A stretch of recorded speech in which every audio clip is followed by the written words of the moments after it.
Nous sommes ici, l'école du dimanche de Libreville, plein évangile Libreville. Les enfants vont vous présenter quelques chants et après nous allons passer à quelque chose que vous allez découvrir. Si vous pouvez acclamer pour vos enfants.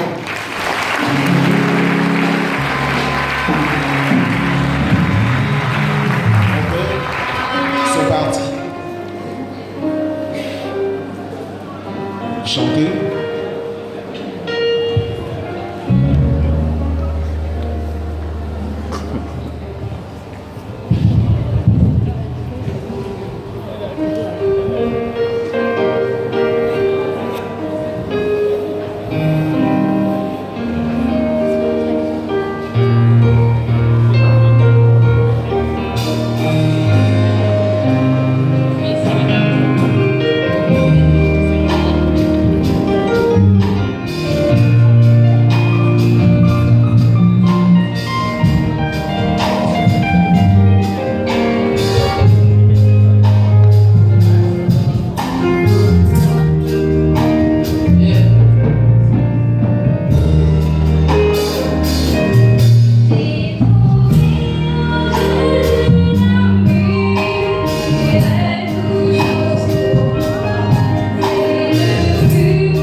Mesdames et messieurs, frères et sœurs, plein évangile, tabernacle, shalom, shalom, shalom.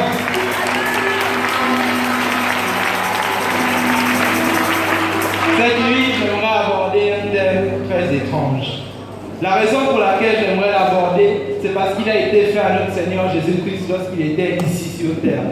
Ce thème, c'est le procès. Nous savons que Jésus-Christ est la parole. Il nous faut donc passer la parole en procès cette nuit. L'affaire est entre Dieu et son chef d'accusation. Le non-respect des promesses de Dieu. Les protagonistes de ce procès sont respectivement le chef d'accusation, c'est-à-dire le monde incrédule, l'accusé, Dieu, le ministère public, c'est-à-dire Satan, et le témoin à décharge, c'est-à-dire le Saint-Esprit. Alors, sans plus tarder, nous allons débuter le procès et je vais inviter le ministère public à prendre la parole et Je représente dans ce procès le ministère public. J'appelle à la barre mon premier témoin. Ma mère voulait m'envoyer au séminaire pour devenir prédicateur, pour suivre ma formation dans le meilleur séminaire religieux qu'elle connaissait. Eh bien, il y a en fait 1 an, et un jour, ma mère est tombée gravement malade. Elle était dans un état critique. Et sans cesse, on appelait et envoyait des télégrammes, des messages. Alors, un médecin dévoué faisait tout pour sauver sa vie, mais son état s'empirait. Alors, le médecin m'a envoyé le message pour me demander de rejoindre ma mère car elle est mourante. Tout embrouillé, j'ai fait mes sacs pour y aller. J'étais sur le point de prendre l'avion lorsqu'un appel a retenti. Ne viens pas, fiston, tout va bien. 1 an après, j'ai demandé à ma mère comment elle s'était rétablie. Elle m'a répondu que lorsque son état s'est empiré, un groupe de pentecôtistes qui avait une réunion de prière, leur pasteur est arrivé et a lu Marc chapitre 16. Et elle m'a dit, il m'a imposé les mains, c'est merveilleux fiston. J'ai dit à ma mère, et ma mère m'a dit que son médecin avait cessé de lui donner ses médicaments. Alors j'ai dit, est-ce que nous sommes censés croire à la Bible? Et d'ailleurs, nous avons appris au séminaire que le passage que ce pasteur vient de lire, nous avons appris qu'il n'est même pas inspiré. D'ailleurs, je suis passé dans une ligne de prière il y a 2 mois et cela n'a rien changé. La parole de Dieu n'est pas vraie. J'appelle à la barre mon deuxième témoin. Je suis croyant. J'ai appris qu'il y avait dans une église, dans une ville, un pasteur fidèle, un soi-disant homme pieux, selon l'assemblée. Et cet homme croyait les Écritures. Il priait pour les malades et oignait d'huile. Il a lu un chapitre là-dessus, dans Jacques chapitre 5, verset 14. Quelqu'un parmi vous est-il malade? Qu'il appelle les anciens de l'église. Que les anciens prient pour lui en loignant d'huile. La prière de la foi sauvera le malade. Je suis arrivé malade, ayant été abandonné comme ne pouvant guérir. J'ai prié et prié, j'ai jeûné, mais je n'ai rien vu. Même la prière des anciens de l'église n'a rien pu faire pour moi. Je suis allé chez le médecin. Le médecin avait dit que je ne pouvais guérir de ma fièvre. Même le médecin n'a rien pu faire pour moi. J'ai pris Dieu au mot. Même lui n'a rien pu faire pour moi. Il n'a pas tenu sa promesse. J'appelle à la barre mon troisième témoin. Je comparais cette nuit en disant et en jurant que la parole de Dieu n'est pas vraie. Je suis une croyante. Un jour, je lisais la Bible dans Marc chapitre 11 à partir du verset 22, où Jésus lui-même parlait en disant qu'il avait une Bible avec des écrits en rouge, en déclarant cela.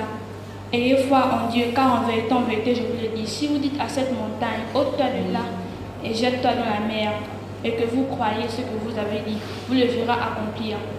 J'étais exproprié depuis plusieurs années. J'étais obligé de marcher avec des béquilles. J'ai donc accepté cela quand la parole infaillible de Dieu. J'ai prié pour cela. J'ai prié pour cela, j'ai jeûné pour cela. Mon état ne s'est point amélioré. C'est pourquoi je dis que la parole de Dieu n'est pas vraie.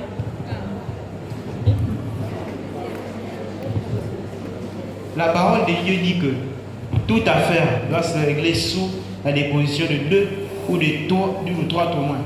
Censé proclamer Jésus-Christ, Dieu fait chair, demeurant dans un homme, l'infaillibilité.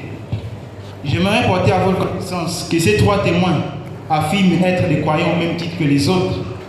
Dieu n'est pas juste pour avoir placé ses promesses alors qu'il ne les a pas accomplies, alors qu'il les a données à ses enfants, les croyants, pour qu'ils les réclament. Contrairement, en les réclamant, ils se couvrent de honte et tombent en disgrâce. Dieu n'a pas accompli ses promesses en faveur de ces 3 témoins. Je dépose mon réquisitoire à votre intention et pour tous ceux qui sont dits croyants. Ministère public, je vous remercie. J'invite maintenant le témoin à décharge à prendre la parole. Ces témoins. Shalom, Assemblée du Christ. Amen. Je suis le témoin à décharge du Saint-Esprit et je viens témoigner cette nuit. Je viens défendre l'accusé, Dieu Tout-Puissant. La première chose sur laquelle je voudrais attirer l'attention de cette cour, alléluia, c'est que le ministère public, alias Satan, interprète mal le message aux gens. Exactement comme il a fait à Ève au commencement. Rappelez-vous, ce fut lui, son premier interprète. Dieu avait dit ce qu'il fallait faire. Il n'y aurait eu ni mort, ni chagrin, ni rien. Mais il est venu et a mal interprété la parole à Ève. Elle n'a pas écouté son mari Adam, ni Dieu son créateur. Mais Dieu est son propre interprète. Maintenant, j'aimerais attirer l'attention de cette cour sur le fait que ce même interprète, le ministère public, alias Satan, soutient l'accusation. Il soutient l'accusation devant cette cour contre Dieu Tout-Puissant. Je vais vous suggérer l'idée selon laquelle les promesses de Dieu sont pour les croyants, pas pour les soi-disant croyants, les sceptiques et les incroyants. C'est pour ça que je demande donc à tous ici présents si les témoins du ministère public sont des croyants. Étant donné que c'est moi, le Saint-Esprit, qui vérifie le cœur des croyants pour que les promesses s'accomplissent. Dans les promesses de l'accusation, il est dit que les malades seront guéris, la prière de la foi sauvera le malade.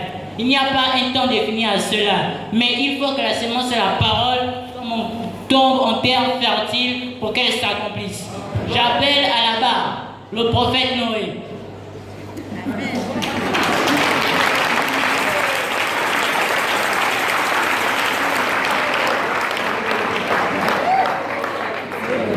Écoutez ce que Dieu peut faire de bon dans un homme.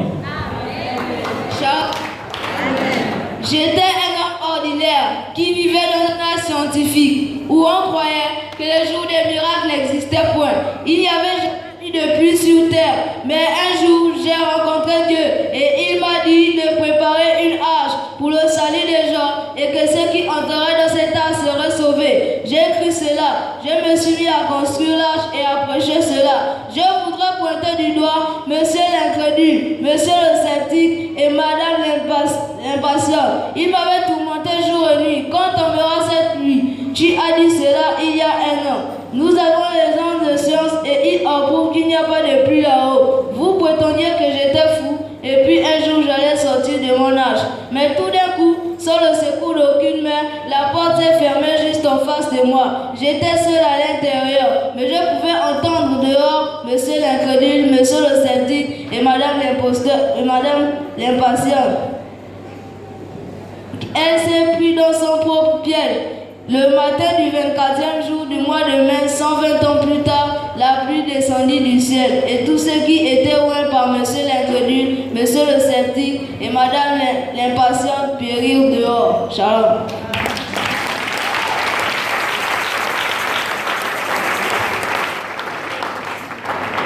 Et il ose affirmer que la parole de Dieu n'est pas vraie. J'appelle mon deuxième témoin, Moïse. Non, Abraham d'abord. Excuse-moi, tu vas témoigner après. Et d'abord, Abraham. Shalom, peuple de Dieu. Je travaillais dans ma ferme, juste dehors dur au pays des Chaldéens. J'avais épousé ma demi-sœur Sarah et mon nom était Abraham. J'ai rencontré Dieu et il m'avait dit que j'allais avoir un enfant de Sarah.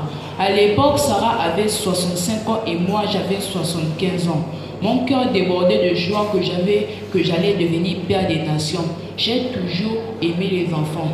Je suis allé chez le médecin prendre des dispositions. Il m'a chassé de son cabinet et monsieur l'incrédule était assis là. Les autorités voulaient m'arrêter comme un cas mental.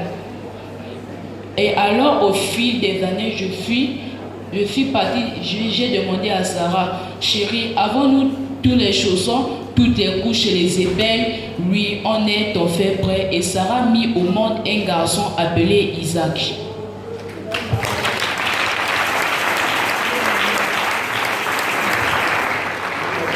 Et soi-disant, Dieu ne tient pas ses promesses. J'appelle mon troisième témoin, Moïse.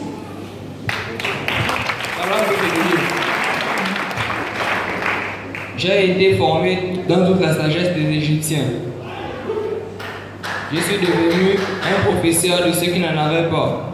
Un jour, dans le désert, après avoir eu 80 ans, j'ai rencontré Dieu sous forme de feu ardent dans un buisson. Il m'a dit, je t'envoie. Je lui ai répondu que je ne parle pas bien, je ne suis pas un théologien. Il a dit qu'il m'enverrait 2 signes. Je suis allé devant le pasteur Pharaon et il a cherché à embrouiller mon don. Il a dit que tous les diseurs de bonne aventure peuvent faire ça. Il a fait venir 2 hommes, Jeannès et Ambroise. Ces 2 hommes étaient des imitateurs. Malgré cela, je suis resté fidèle à la parole de Dieu. Et Dieu m'a envoyé dans la montagne où il m'a fait indiquer.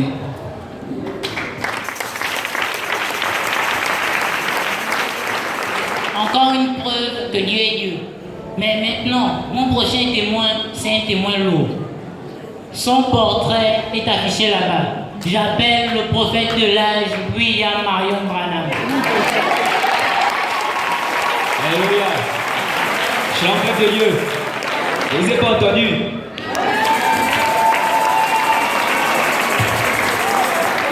Je suis né dans une petite cabane en rondelle, là de le Kentucky. D'après ma mère et la sage-femme, le 6 avril 1909, à 5 h du matin, lorsqu'on a ouvert la fenêtre, une lumière surnaturelle est entrée et s'est posée sur mon berceau. Dès l'âge de 8 ans, quand je marchais, j'ai entendu une voix qui sortait des buissons Adam me disant « Ne fume point, ne suis jamais ton corps, ne bois point, car quand tu seras grand, j'aurai un travail à faire avec toi. »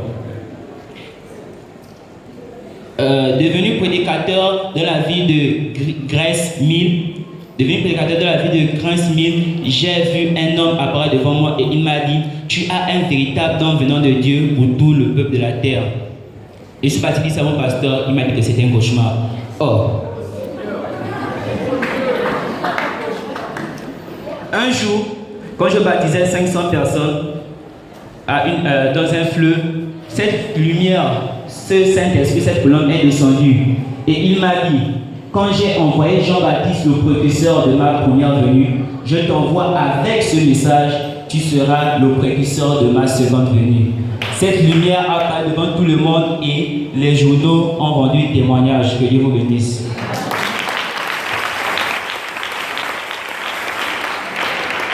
Je sais que c'est déjà suffisant pour gagner le procès, mais on est perfectionniste, on va perfectionner la chose. Donc j'appelle, évidemment, notre pasteur Moussengo Séraphin.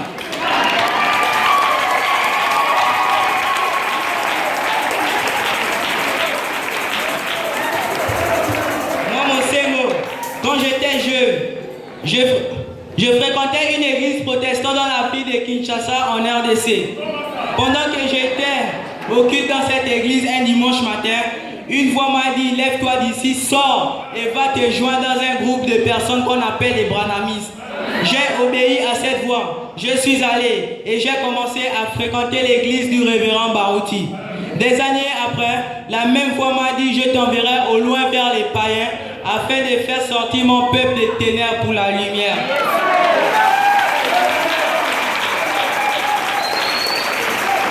Après avoir raconté l'expérience l'expérience à mon pasteur Barouti. L'ancien m'a dit d'y aller et m'a encouragé dans cette commission. J'ai préparé mes bagages pour le Gabon. En chemin, le Dieu de la commission m'a protégé, m'a soutenu, me sortant des situations difficiles.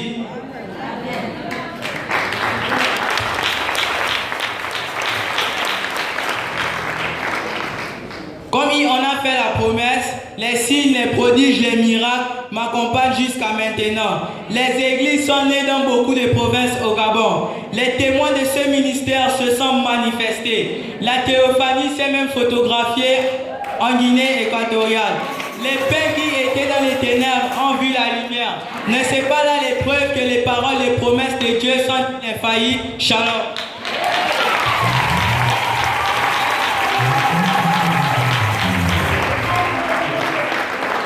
Nous arrivons à la fin de ce procès. Nous venons d'écouter les versions de Monsieur le ministère public et ses témoins et notre témoin à décharge. Donc j'aimerais que Monsieur le ministère public puisse s'approcher et le témoin à décharge. La particularité de ce procès, c'est que le jury et le juge, c'est le plein évangile tabernacle. Alors, je vous invite à trancher cette affaire. Qui a raison du ministère public ou de la parole de Dieu? Sinon, mesdames et messieurs, ça ne se fait pas. Parce que j'ai toujours mal aux pieds. J'ai jeûné pour cela, j'ai prié pour cela. Mon état ne s'est point amélioré. Et vous pouvez dire que c'est lui qui a gagné avec ses témoins. C'est bien parfait qu'on puisse rire parce que Noé, si nous avait dit le jour, bien sûr, que son arche devait se fermer, là on aurait cru. Mais comme il n'a pas dit, on n'a pas cru.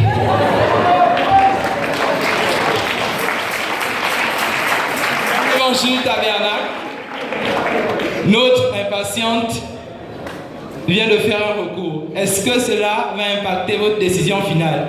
Qui du ministère public ou de la parole gagne ce procès? Alors, on va clore l'audience. Que Dieu vous bénisse.